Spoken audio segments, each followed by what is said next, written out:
Hello दोस्तों, मैं नारायण महेश्वरी आप सबका स्वागत करता हूं। लास्ट क्लास में हमने ऋग्वेदिक राजनीतिक व्यवस्था के बारे में बात की थी कि राजनीतिक व्यवस्था में हमने राजनीतिक संस्थाओं के बारे में बात की थी, कुछ जो है अधिकारियों के बारे में बात की थी, प्रमुख अधिकारी जिसमें पुरोहित, सेनानी, ग्रामीण, ठीक है, रत्नी, उपस्थि, ठीक है, इनके बारे में हमने स्पष्ट इनके बारे में बात की। उसके बाद में हमने जो है राजनीतिक इकाइयों के बारे में भी बात की थी कि सबसे छोटी इकाई जो थी वो कौन सी थी, वो हमारी थी कुल के बाद में ग्राम के बाद में विश्व के बाद में जन। यहाँ तक हमने राजनीतिक जो है स्थिति के बारे में या राजनीतिक व्यवस्था के बारे में बात की। अब हम बात करते हैं सामाजिक व्यवस्था के बारे में, ठीक है। तो समाज के बारे में बात करते हैं। ऋग्वेदिक समाज कैसा था, ठीक है। तो समाज हम कह सकते हैं, समाज की जो मुख्य आधार था वो बेसिकली जो हम कह सकते हैं समाज जो है पितृसत्तात्मक था। तो आपने देखा कि यहाँ एक डिफरेंस, हमने एक डिफरेंस में भी बात की, अंतर में बात की कि आर्य सभ्यता या वैदिक सभ्यता और सिंधु घाटी सभ्यता में एक बड़ा अंतर है कि सिंधु घाटी सभ्यता का समाज क्या था, मात्र सत्तात्मक समाज था।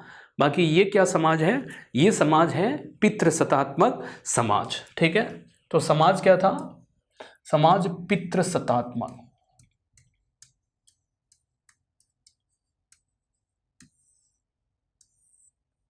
तो समाज था पितृसत्तात्मक, ठीक है। अब हम बात कर रहे हैं कि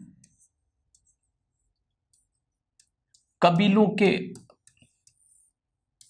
के आधार पर समाज था, कबीले थे अलग अलग, ठीक है।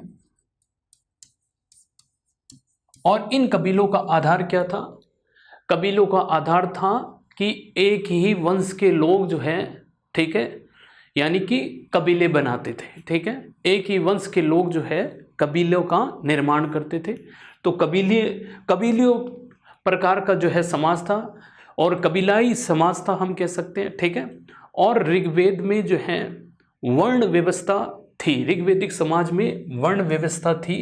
तो वर्ण व्यवस्था थी, व्यवस्था, ठीक है। अब दोस्तों एक चीज समझनी है हमको, वर्ण व्यवस्था यहां कोई जो है हम कह सकते हैं यानी कि जन्म के आधार पर नहीं थी, या रंग और व्यवसाय के आधार पर थी, ठीक है। रंग और व्यवसाय, रंग और व्यवसाय के आधार पर जो है व्यवसाय, रंग और साय। तो रंग और व्यवसाय के आधार पर जो हम कह सकते हैं कि ये व्यवस्था पूरी बनी हुई थी। तो अब जब हम बात करते हैं कि वर्ण व्यवस्था रंग और व्यवसाय के आधार पर थी, तो रंग के आधार पर हम कह सकते हैं कि आर्य जो थे वो गौर वर्ण के थे, गोरे थे, है ना, चमड़ी उनकी सफ़ेद थी। अनार्य जो भारत के लोग थे वो जो है कृष्ण वर्ण के थे, यानी कि हम कह सकते हैं सांवले रंग के थे, ठीक है। तो अनार्य सांवले रंग के थे और जो है हम कह सकते हैं आर्य गोरे रंग के थे। तो इनमें ये था कि ये अपनी यानी कि वर्ण को सुरक्षित करने के लिए, यानी कि वर्ण को सुरक्षित करने के लिए अनार्यों से संघर्ष करते थे, ठीक है। तो यहाँ पर जो है रंग के आधार पर वर्ण व्यवस्था थी और व्यवसाय के आधार पर थी कि एक आदमी के घर में क्या होता है, एक आदमी कहता है कि मैं कवि हूँ, मेरे पिता क्या है चिकित्सक है और मेरी माता क्या है आटा पीसने वाली है। तो कहने का मतलब है कि अलग अलग घर में व्यवसाय के आधार पर वर्ण था कि ये कवि है और ये डॉक्टर हैं और ये जो है गृहिणी है। तो कहने का मतलब है कि व्यवसाय के आधार पर था, ऐसा नहीं है ब्राह्मण के घर जन्म लेने वाला ही ब्राह्मण कहलाएगा। तो जन्म जात के आधार पर यहाँ पर नहीं थी, यहाँ रंग और व्यवसाय के आधार पर थी। तो हम कह सकते हैं कि वर्ण व्यवस्था वो किसके आधार पर थी, रंग और व्यवसाय के आधार पर थी। ऋग्वेद के 9वें मंडल में ऐसा एक लिखा गया है कि मैं जो है कवि हूँ, मेरे पिता चिकित्सक है और मेरी माता क्या है आटा पीसने वाली है, ठीक है। अब हम बात करते हैं कि जो महिलाओं की स्थिति थी ऋग्वेद में, महिलाओं की स्थिति हम कह सकते हैं ऋग्वेदिक समाज में जो है महिलाओं की स्थिति अच्छी थी, बेहतर थी। यानी हम कह सकते हैं कि ऋग्वेद में जो है, ऋग्वेद में पत्नी को बहुत ऊंचा दर्जा दिया गया है, ठीक है। और इवन आप देखोगे आगे यजुर्वेद में जो है, यजुर्वेद में ये भी लिखा गया है, यजुर्वेद के ब्राह्मण में पत्नी को अर्धांगिनी का दर्जा दिया गया है। जो हम यजुर्वेद की बात करेंगे तब हम बात करेंगे, ठीक है। अब हम बात करते हैं कि यहाँ पर किसी भी तरह की क्या नहीं थी, यानी कि हम कह सकते हैं यानी हम कह सकते हैं कि यहाँ पर पर्दा प्रथा का सिस्टम नहीं था। तो महिलाओं की स्थिति बेहतर, महिलाओं की स्थिति अगर मैं कहूँ, महिलाओं की स्थिति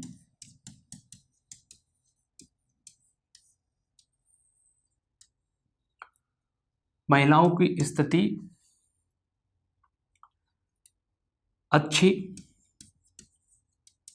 ठीक है। यहाँ किसी भी तरह की पर्दा प्रथा नहीं था, पर्दा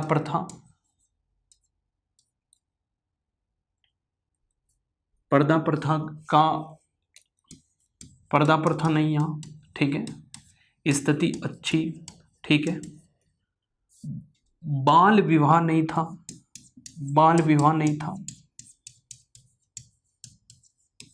तलाक का उल्लेख नहीं मिलता है हमको। और विवाह की दोस्तों जो उम्र है वो 16 और 17 वर्ष जो है, ये हमको ऋग्वेद में देखने को मिलती है। विवाह की स्थिति 16-17 वर्ष। बहुविवाह था यहाँ पर, ठीक है। अंतरजातीय विवाह था, बहुविवाह की प्रथा थी, बहुविवाह की प्रथा, ठीक है। अंतरजातीय विवाह की प्रथा, विवाह का उल्लेख, ठीक है,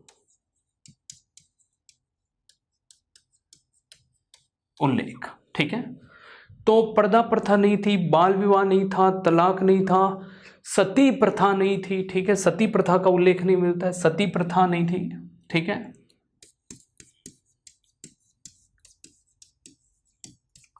का उल्लेख नहीं मिलता है हमें।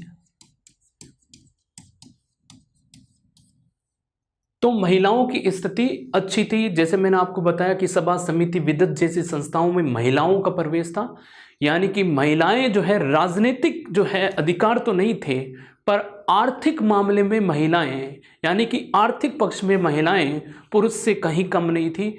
तो आर्थिक जो है गतिविधियों में महिलाओं का जो है भागीदारी पुरुषों के बराबर थी, ठीक है। और अगर हम बात करें कि यहाँ से कि हमें कुछ विदुषी महिलाओं का वर्णन भी यहाँ पर देखने को मिलता है। विदुषी महिलाएं थी, और विदुषी महिलाओं में जैसे लोपा, ठीक है, और जो है लोपा, और यानी कि सची, अपाला, जिसको लोप मुद्रा कहते हैं, ठीक है। और जो है यानी कि लोपामुद्रा, सची, इसको लोप मुद्रा बोल दो, उल्लेख, लोपामुद्रा,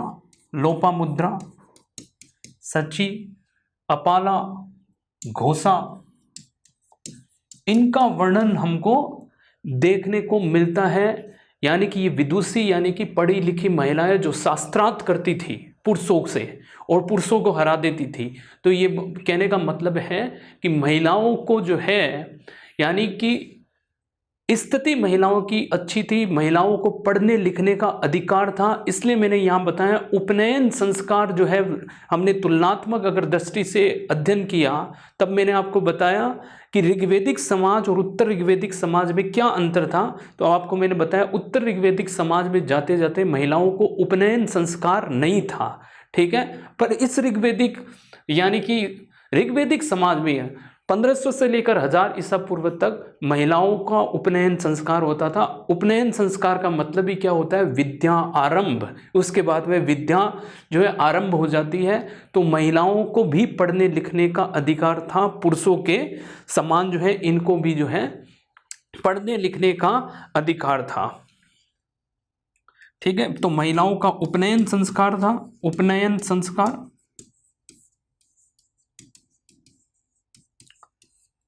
तो महिलाओं की स्थिति यहाँ पर बहुत अच्छी थी।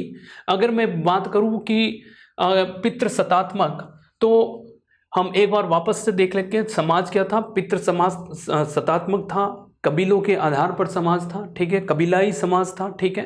पितृ सत्तात्मक में हम कहते हैं परिवार जो है वो मूल इकाई होती थी। परिवार सबसे छोटी इकाई। तो परिवार क्या होती है दोस्तों?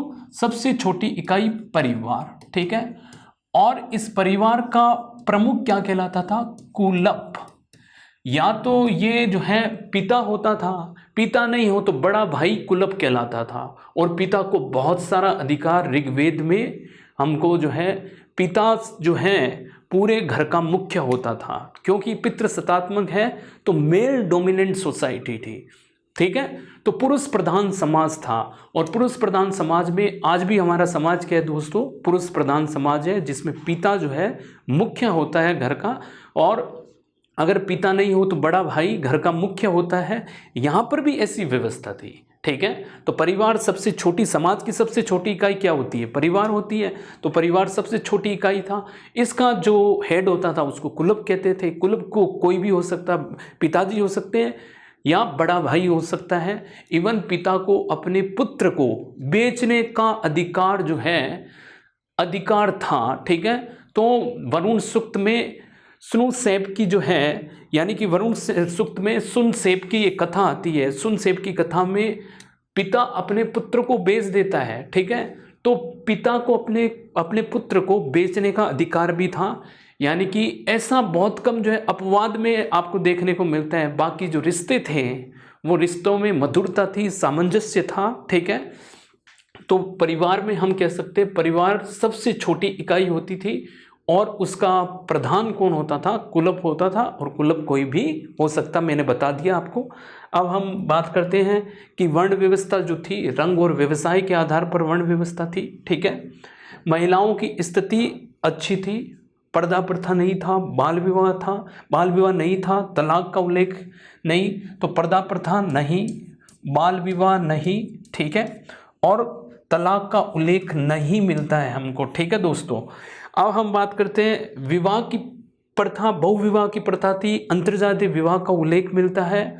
बहुपतित्व का विवाह में हमें एकल विवाह मिलता है, बहुपतित्व मिलता है, बहुपत्नीत्व जो है विवाह मिलता है, ठीक है। इस तरह के विवाह मिलते हैं हमको देखने को। सती प्रथा का भी उल्लेख यहाँ पर नहीं मिलता है। कुछ विदुषी महिलाओं का हम जो है हमें देखने को मिलता है। तो विदुषी महिला में लोप मुद्रा, सची और घोषा, ये प्रमुख रूप से ये विदुषी महिलाएं जो हैं ऋग्वेद में वर्णित हैं। और अपाला यहाँ पर जो है वर्णित नहीं है दोस्तों, सॉरी, ये आगे अपने को देखने को मिलेगी। तो यहाँ पर लोप मुद्रा, सची और घोषा, इनके बारे में वर्णन मिलता है। तो आप इन सब चीज़ों को, ये इस समाज, इसको हम पढ़ने से हमें लगता है कि समाज कितना जो है खुला हुआ समाज था, संकुचित सोच नहीं थी। समाज में महिलाओं की स्थिति बहुत ही बेहतर देखने को यहाँ पर मिलती है। पर आगे जैसे ही हम उत्तर ऋग्वेदिक काल में जाएंगे तो उत्तर ऋग्वेदिक काल में उपनयन संस्कार जो है महिलाओं को नहीं दिया गया। तो इसका मतलब है विदत जैसी संस्थाओं का लोप हो जाता है। उत्तर ऋग्वेदिक काल में जब हम पढ़ेंगे तो कहने का मतलब वहाँ जाते जाते समाज की सोच क्या हो जाती है? नैरो हो जाती है, संकुचित हो जाती है, ठीक है। और महिलाओं की स्थिति में गिरावट देखने को मिलेगी उत्तर ऋग्वेदिक काल में।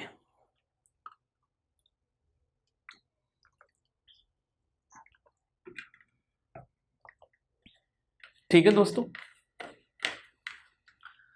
अब हम बात करते हैं कि यहाँ से अगर हम बात करें तो आगे हम बात करेंगे कि इनकी धार्मिक स्थिति के बारे में, ठीक है। धार्मिक स्थिति,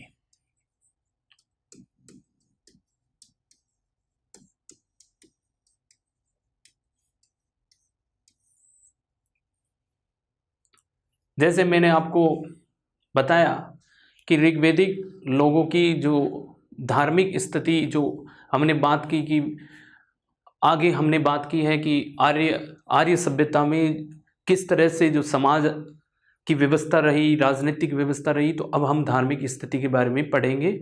और हमने सिंधु घाटी सभ्यता में देखा कि सिंधु घाटी सभ्यता के लोग जो थे वो बेसिकली क्या थे कि अलग अलग, हमने उनकी वृक्ष पूजा के बारे में बात की कि किन वृक्ष का, हमने पशु पूजा के बारे में बात की।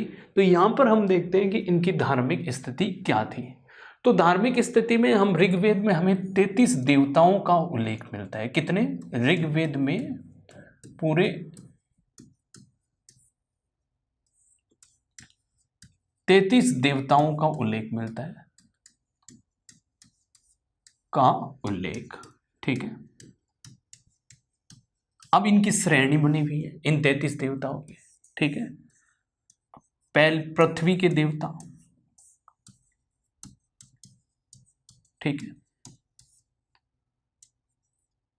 अंतरिक्ष के देवता और आकाश के देवता,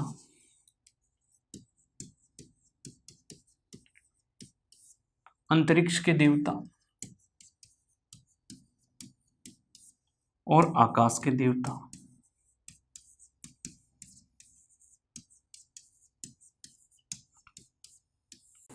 ठीक है, तो इन देवताओं के बारे में जो है श्रेणी हमको जो है देखने को मिलती है। तो पृथ्वी के देवता अग्नि, सोम, मुख्य रूप से बृहस्पति, ठीक है, अंतरिक्ष के देवता रुद्र, इंद्र, प्रजापति,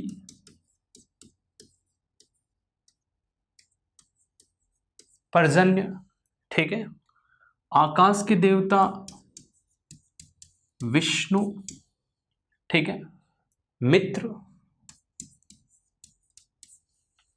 विष्णु, मित्र, वरुण, ये आकाश के देवता कहलाते थे। ठीक है,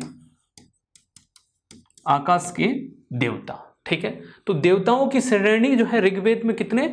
33 देवता। पृथ्वी के देवता में अग्नि, सोम, बृहस्पति, ठीक है, अंतरिक्ष के देवता में रुद्र, इंद्र, प्रजापति और पर्जन्य, और आकाश के देवता में विष्णु, मित्र और वरुण। ठीक है, ये मुख्य रूप से जो है ये 3 देवताओं का वर्णन हमको मिलता है और 3 देवताओं की कैटेगरी हमको देखने को मिलती है। कुछ देवियों के, देवियां में हमें उषा, अदिति, सरस्वती, स्वती, ठीक है, इनके बारे में हमको देखने को मिलता है। ठीक है, इनका वर्णन ऋग्वेद में मिलता है। ऋग्वेद में यानी कि हम कह सकते हैं कि अगर ऋग्वेद की अगर बात करें तो ऋग्वेदिक काल के प्रमुख देवता जो थे वो इंद्र थे। तो ऋग्वेदिक काल के जो प्रमुख देवता होते हैं तो प्रमुख देवता में इंद्र, ठीक है, प्रमुख देवता इंद्र। इंद्र का वर्णन 250 सूक्त मिलते हैं इंद्र के बारे में। कितने सूक्त? 250 सूक्त। यानी अगर मैं कहूं कि 25%, लगभग 25% जो है ऋग्वेद का सिर्फ इंद्र को उल्लेख किया गया है। 1/4 भाग में सिर्फ तो इंद्र का ही उल्लेख मिलता है। तो लगभग हम कह सकते हैं 25% इसका उल्लेख मिलता है इंद्र का। ठीक है, ऋग्वेद में। ठीक है, इंद्र के कई नाम मिलते हैं। इंद्र के नाम मिलते हैं पुरंदर, ठीक है, पुर यानी कि किले, किलों को ढाने वाला पुरंदर। ठीक है, और अगर इंद्र की बात करें तो वृत्रहंता, वृत्त नामक जो है सांप को मारने वाला वृत्रहंता। ठीक है, और जो है इस तरह से इंद्र के हमें कई नाम यहाँ पर देखने को मिलता है। जो आपके एग्जाम में सबसे ज्यादा पूछा जाता है वो पुरंदर। पुरंदर जो है इंद्र का अन्य नाम है। ठीक है दोस्तों, अब हम बात करते हैं कि इंद्र के बाद में जो देवता जिसका प्रमुख रूप से ऋग्वेद में वर्णन होता है वो अग्नि। अग्नि का वर्णन 200 बार, यानी 200 बार उल्लेख मिलता है अग्नि का। ठीक है, अग्नि का काम ये होता है मनुष्य तथा देवताओं के बीच में मध्यस्थता करना। जैसे यज्ञ में जो है, यज्ञ के थ्रू हम जो है देवताओं का आह्वान करते थे। मनुष्य जो थे वो देवता, ऋषि जो थे देवताओं को आह्वान करते थे। तो ये जो अग्नि देवता थे वो किसके बीच में मध्यस्थता करते थे? देवता और मनुष्य के बीच में मध्यस्थता का काम इनका था। तो इनका काम जो था, इनके बीच में सामंजस्य स्थापित करवाना, ये इनका काम था। ठीक है, अग्नि को धूमकेतु भी कहा जाता है। ठीक है, इनके अन्य नाम धूमकेतु भी हैं। अगर बात करें अग्नि के, उसके बाद में पर्जन्य जो देवता हैं, पर्जन्य देवता वर्षा के देवता माने जाते थे। ठीक है, तो ये वर्षा के देवता माने जाते थे। ठीक है, रुद्र जो थे वो क्रोध और गुस्से के प्रतीक थे। क्रोध तथा गुस्से के प्रतीक और औषधियों के संरक्षक थे। तो औषधियों के संरक्षक कौन थे? औषधियों के संरक्षक के,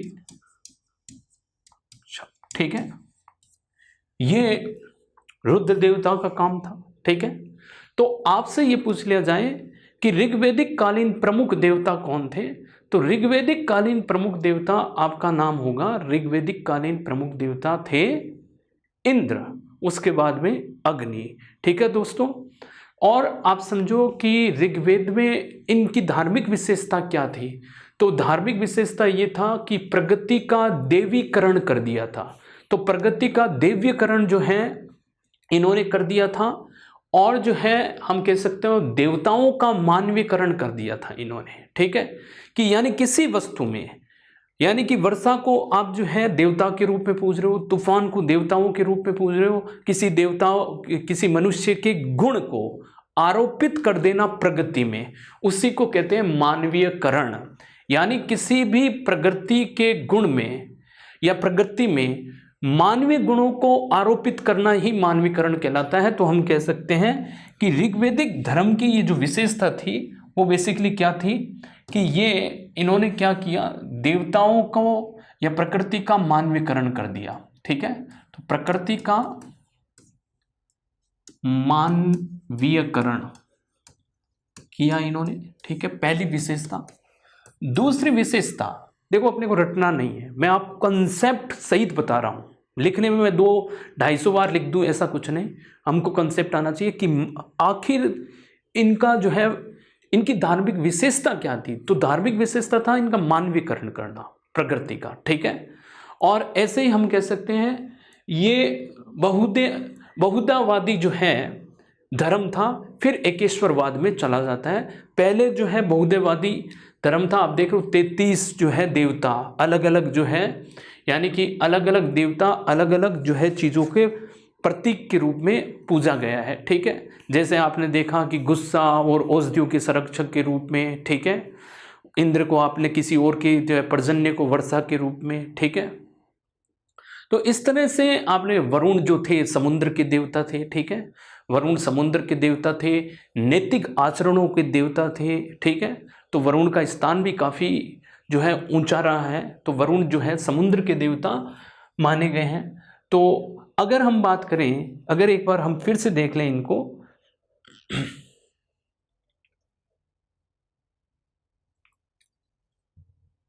ठीक है, तो अग्नि का उल्लेख ऋग्वेदिक जो धार्मिक स्थिति थी, ऋग्वेद में 33 देवता का उल्लेख मिलता है। इस प्रकार से 3 कैटेगरी है जो मैंने आपको बताई, अग्नि सोम बृहस्पति, अंतरिक्ष के देवता रुद्र इंद्र प्रजापति, आकाश के देवता विष्णु मित्र वरुण। ठीक है, और देवियाँ उषा अदिति सरस्वती। उषा यानी कि कहने का मतलब है, यानी कि सूर्य, जो सूर्य उगता है अपना, सूर्य उगने से पहले जो लालिमा जो आकाश में दिखती है उसी को उषा कहते हैं। तो सूर्योदय से पहले जो लालिमा जो आकाश में दिखती है उसको उषा बोला जाता है। वो उषा देवी के रूप में, उसको देवी के रूप में पूजा गया। ठीक है दोस्तों, अब हम बात करते हैं कि यहाँ से फिर हमने बात की कि अग्नि का उल्लेख 200 बार उल्लेख मिलता है।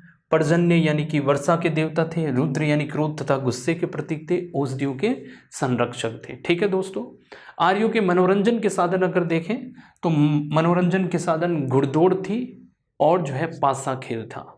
तो घुड़दौड़ या रथ दौड़, ठीक है, और पासा खेल ये आर्यों के जो है मनोरंजन के साधन थे।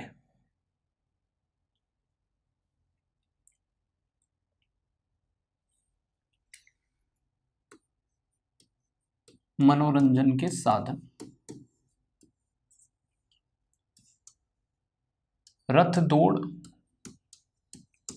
तथा पासा खेल,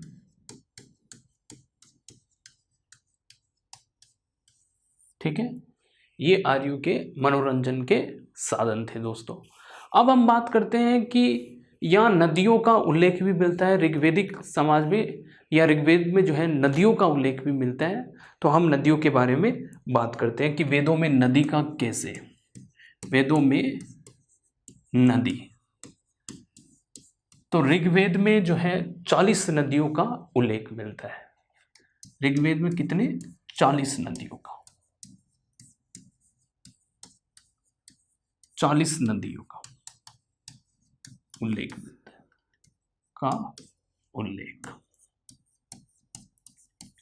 दोस्तों एक चीज मैं आपको बताऊं, ऋग्वेद के सिर्फ 10वें मंडल में 42 नदियां मिलती हैं, 42 नदियों का उल्लेख मिलता है, बाकी पूरे में 40 नदियां, सिर्फ 10वें मंडल में 42 नदियों का उल्लेख मिलता है। तो ऋग्वेद के 10वें मंडल में, 10वें मंडल में 42 नदियों का उल्लेख, पर गिनाई 19 ही है, 19 नदियों को ही अपने को गिनाया है, पर उल्लेख 42 नदियों का मिलता है। ठीक है, मेरी बात समझ में आ रही कि 42 नदियां तो लिखी गई है पर नाम 19 नदियों के ही मिलते हैं। ठीक है, ऋग्वेद के अगर हम कहते हैं कि नदी सूक्त में 21 नदियों का वर्णन मिलता है, तो नदी सूक्त में तो सिर्फ 21 नदियों का वर्णन मिलता है।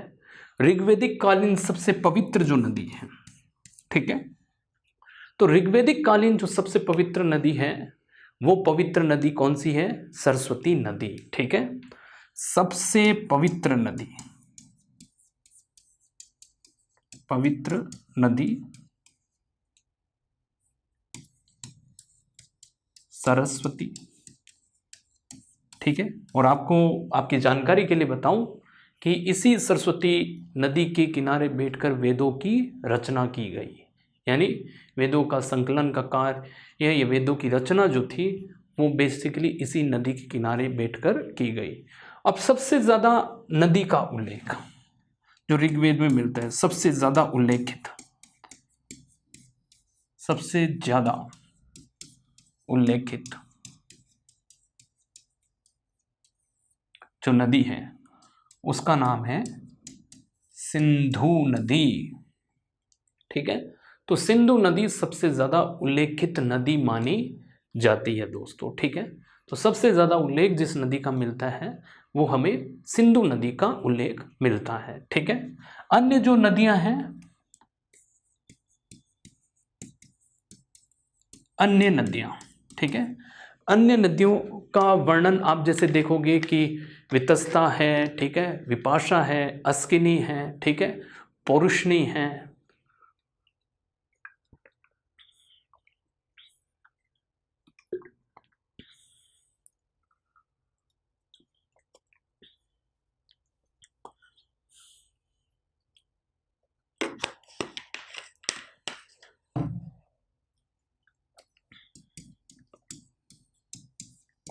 यानी सतलज,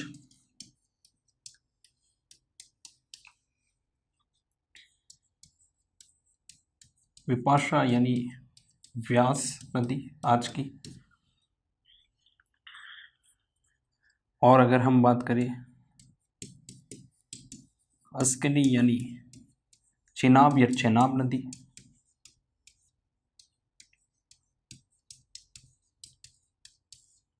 परुष्णी यानी कि